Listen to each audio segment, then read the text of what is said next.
ఇక భద్రాద్రి కొత్తగూడెం జిల్లా దమ్మపేట మండలం గండుగలపల్లి వీఐపీలతో కోలాహలంగా మారిపోయింది. మంత్రి తుమ్మల నాగేశ్వరరావు తన ఇంటి వద్దనే ఉండటంతో అభిమానులు, పార్టీ శ్రేణులు, అధికారులతో తుమ్మల నివాసం కిక్కిరిసిపోయింది. అభిమానులతో పార్టీ శ్రేణులు అనంతరం సత్తుపల్లి ఎమ్మెల్యే మట్టా రాగమైతో కలిసి ఇరిగేషన్ అధికారులతో సమీక్ష నిర్వహించారు.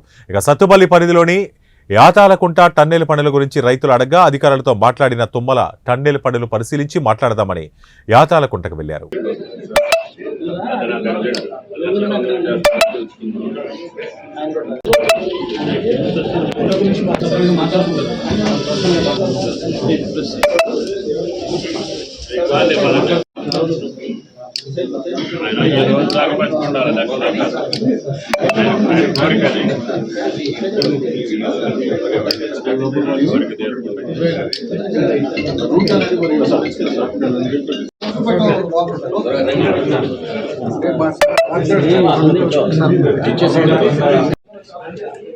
నాకొకళ్ళు దానికోసం ఒకళ్ళు వస్తే సార్ అది బాగుంటుంది.